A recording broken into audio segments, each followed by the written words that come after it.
Radio Classique. Les voix de l'économie avec Céleste, l'opérateur fibre et cloud français souverain qui sécurise vos données de bout en bout. Stéphane, votre invité, c'est le directeur général d'Orano, ex-Areva. Bonjour Nicolas Maes. Bonjour Stéphane Pedrati. Bienvenue sur Radio Classique. La France accueille ce matin le 2e sommet mondial du nucléaire civil. Vous allez y participer. Qu'est-ce que vous attendez de ce rendez-vous ? Alors j'y attends 3 choses essentiellement. La première, c'est la mobilisation générale de tous les participants pour une feuille de route pour tripler les capacités nucléaires dans le monde, comme ça avait été annoncé à la COP28 à Dubaï. La deuxième chose, c'est que pour y parvenir, il faut réellement une mobilisation de la communauté financière. On voit que le monde politique a changé, la communauté financière a un petit peu de mal à suivre, il faut qu'on y arrive. Et puis c'est un défi planétaire tellement significatif qu'il faut aussi le faire dans le cadre de coopération internationale. J'espère pouvoir progresser sur ce point. Est-ce que les Français sont prêts à accepter une accélération du nucléaire civil ? Vous avez posé la question, vous venez de publier votre baromètre 2025 sur les rapports entre les Français et le nucléaire, sur leur ressenti. Un chiffre, 61% considèrent que c'est un atout stratégique. Je vous donne un repère, c'était 44% en 2019. À votre avis, qu'est-ce qui a fait fortement évoluer ce chiffre ? Alors tout d'abord, c'est une excellente nouvelle. 61% des Français qui pensent que c'est un atout pour le pays. Ça veut dire qu'il y a une claire majorité en faveur du nucléaire. Et effectivement, c'est 14 points de plus que dans notre première édition il y a 6 ans. En fait, je pense que les Français ont réalisé plusieurs choses. La première chose, c'est que c'était une énergie disponible et produite en quantité sur notre territoire et qui ne dépend donc pas d'aléas géopolitiques, comme on peut le voir en ce moment avec les hydrocarbures et la crise en Iran. La deuxième chose, c'est que de plus en plus de Français, mais encore une minorité, ont compris que c'était une énergie décarbonée. Et puis, quand on analyse notre sondage, on voit également qu'ils ont vu que c'était une énergie fiable, disponible quel que soit le temps, et puis également une énergie compétitive. Alors on précise que ce sondage a été réalisé avant le début de la guerre en Iran, qui aurait peut-être aussi accentué le résultat de ce sondage. 2 choses très surprenantes dans ce résultat. 52% des Français pensent que le nucléaire contribue au réchauffement climatique et 69% des jeunes des 18 à 24 ans pensent que le nucléaire émet des gaz à effet de serre. Et oui, ça c'est vraiment incroyable. Plus d'1 Français sur 2 pense que le nucléaire émet du CO2 et contribue au réchauffement climatique. Et vous l'avez dit, 70% des jeunes. C'est déjà mieux qu'il y a 6 ans lorsque nous avons fait notre premier sondage. À l'époque, c'était près de 90% des jeunes qui pensaient que le nucléaire émettait du CO2.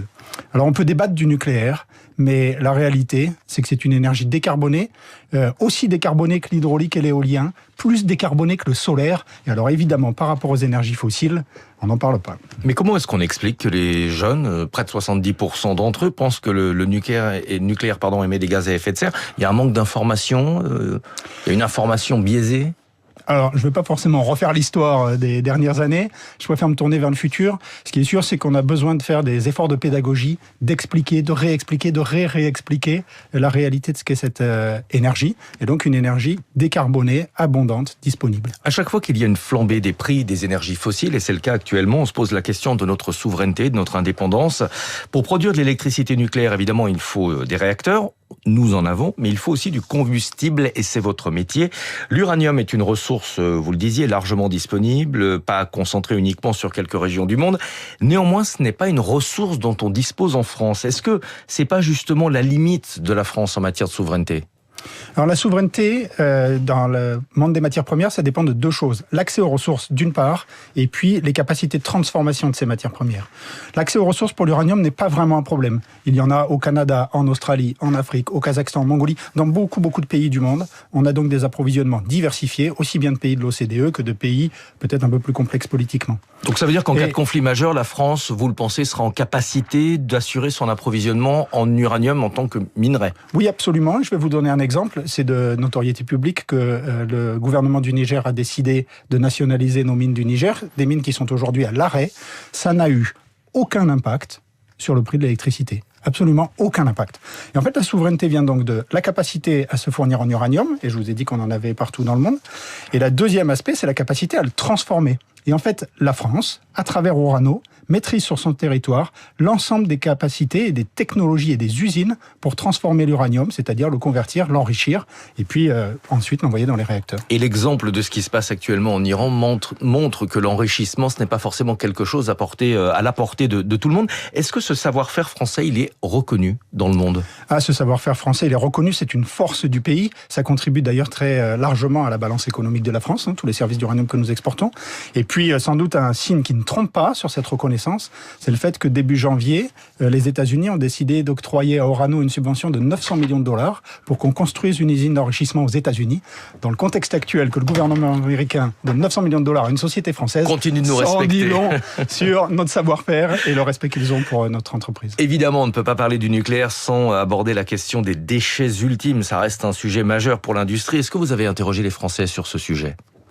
Alors, quand on pose la question aux Français sur le nucléaire et leurs principales inquiétudes, ils placent effectivement les déchets en tête. Le sujet de la sécurité a beaucoup diminué et il faut reconnaître que EDF, avec la SNR, font un travail absolument remarquable pour les installations en France. Sur ce qui est des déchets, en fait, il y a beaucoup de fantasmes autour de ça. Pensez-y. La quantité de déchets ultimes venant du nucléaire par Français et par an, c'est quelques grammes. C'est une pièce de 20 centimes.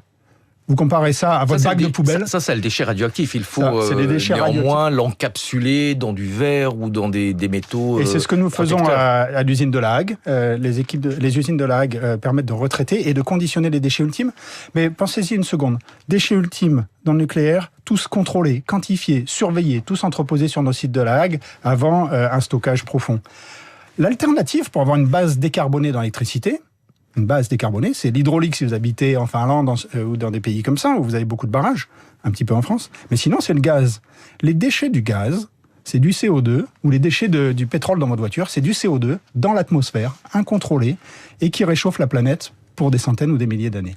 Merci beaucoup, Nicolas Maes, d'être venu ce matin sur Radio Classique, directeur général d'Orano. On vous libère, vous allez vous rendre au 2e sommet mondial du nucléaire civil qui se déroule aujourd'hui juste à côté de Paris. Très bonne journée. Stéphane Pendoy. Merci à tous les deux, Stéphane, on vous libère. Mais jusqu'à demain, à suivre, et si on parlait français, avec Karine Dijoux, suivi des coulisses de la politique. La taxe foncière s'invite dans la campagne des municipales. Radio Classique.